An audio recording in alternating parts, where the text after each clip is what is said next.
السلام عليكم، ازيكم عاملين ايه؟ يا رب تكونوا في احسن حال. النهارده هنفرز مع بعض الملوخيه بطريقه بسيطه وسهله وسريعه جدا كمان، ومجرباها بقالي سنين، وهقولك ازاي الملوخيه تفضل محتفظه بلونها طول السنه من غير ما نضيف عليها اي حاجه. اول حاجه لازم نجيب الملوخيه طازه ما تكونش دبلانه، ونجيب الملوخيه الفلاحي اللي ورقتها عريضه زي ما انتم شايفين علشان تطلع معانا كميه كويسه من الملوخيه وبكون طعمها حلو قوي كمان.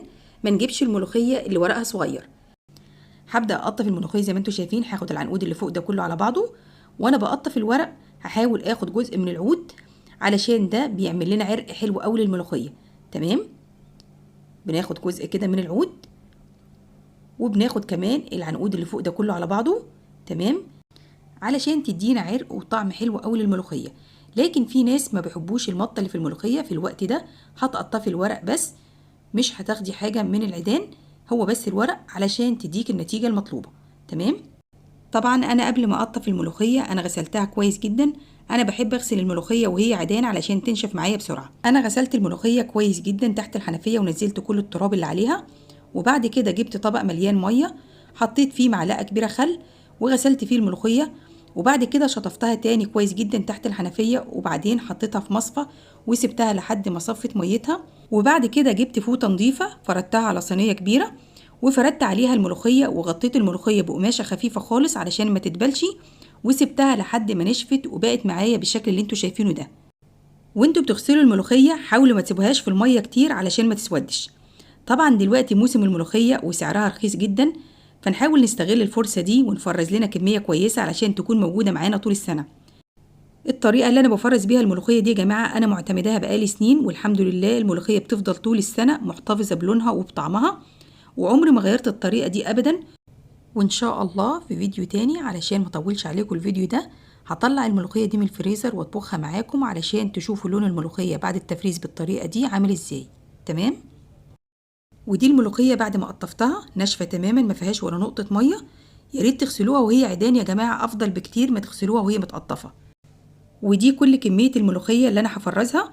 ودلوقتي قدامنا طريقتين نخرط بيهم الملوخيه، يا اما نخرط الملوخيه في الكبه، تمام، يا اما نخرطها بالمخرطه العاديه بتاعه الملوخيه.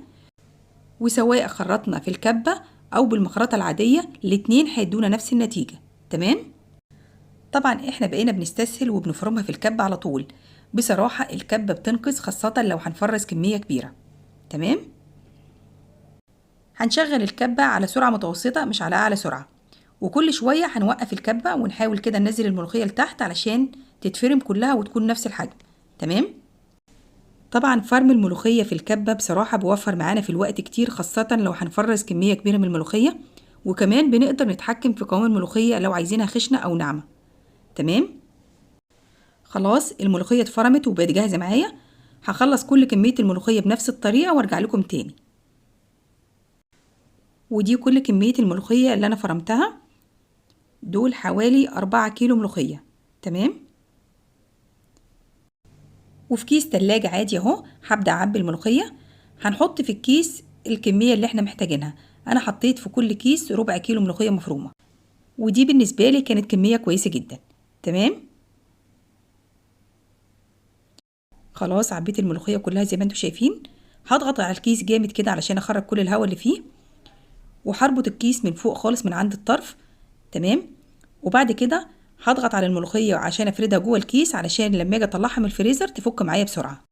زي ما انتوا شفتوا معانا يا جماعه فرمنا الملوخيه وحطيناها في اكياس بس كده، ما ضفناش عليها اي حاجه ولا شوربه ولا كربوناتو ولا اي حاجه خالص علشان ما تغيرش طعم الملوخيه. طيب هنستخدم الملوخيه ازاي بعد ما نفرزها؟ هنطلع الملوخيه من الفريزر ونسيبها لحد ما تفك تماما وبعد كده هنستخدمها. ما تحطوش الملوخيه يا جماعه في الشوربه وهي متجمده علشان ما تاخدش وقت على النار وتغير لونها. تمام، ما تنسوش تشتركوا في القناة ولايك وشير للفيديو لو عجبكم.